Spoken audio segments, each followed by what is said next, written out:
Pozdravljeni, sem Magda Stražišar iz Službe za slovenski jezik pri Ministrstvu za kulturo.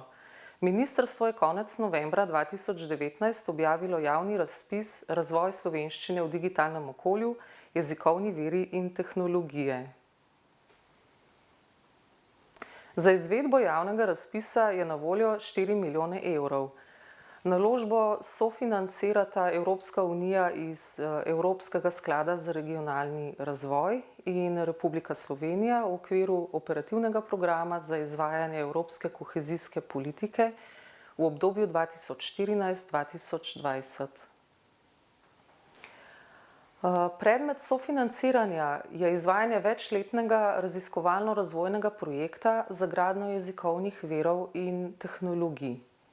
Produkti, ki bodo nastali v okviru projekta, so prioritete z področja digitalizacije slovenščine in se vključujejo praktično vsa področja slovenske strategije pametne specializacije, zlasti pa na področje pametna mesta in skupnosti.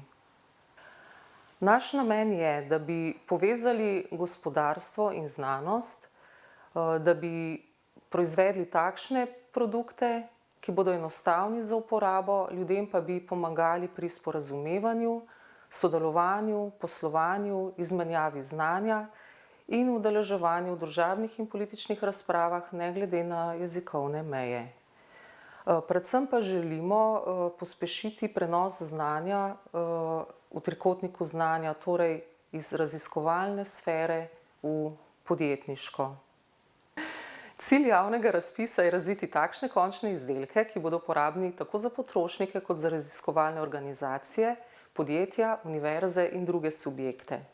Predviden je hiter in učinkovit prenos pridobljenega znanja ter morebitne nadgradnje in nadaljnji razvoj novih produktov s področja jezikovnih tehnologij.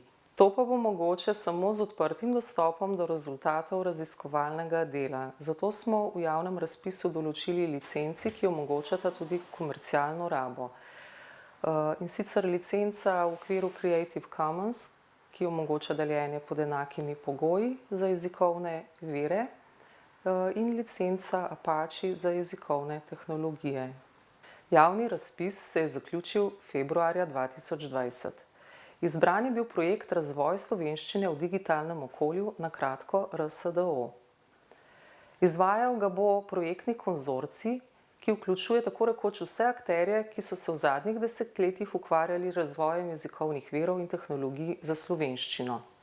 Poslovodeči konzorcijski partner je Univerza v Ljubljani, poleg nje pa so v konzorciju še Znanstveno-raziskovalni center Slovenske akademije znanosti in umetnosti, Inštitut Jožef Stefan, Inštitut za novejšo zgodovino, Univerza v Novi Gorici, Amebis d.o.o., iQuid d.o.o., Alpineon d.o.o., Slovenska tiskovna agencija d.o.o., Univerza v Mariboru, Pošta Slovenije d.o.o. in Vitasis d.o.o.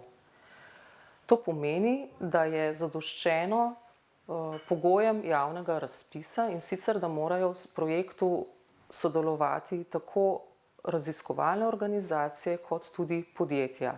In sicer iz celotne Slovenije, torej tako iz kohezijske regije Vzhodna Slovenija kot iz kohezijske regije Zahodna Slovenija.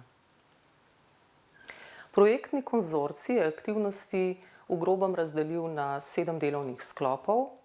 Prvi je vzdrževanje in nadgradnja korpusov, torej jezikovnih virov, drugi govorne tehnologije, potem semantični viri in tehnologije, strojno prevajanje, terminološki portal, vzdrževanje infrastrukturnega centra za jezikovne vire in pa koordinacija in informiranje. Za lažje vključevanje gluhih in naglušnih v družbo je pomemben predvsem razpoznavalnik govora, ki bo nastal v okviru delovnega sklopa govorne tehnologije.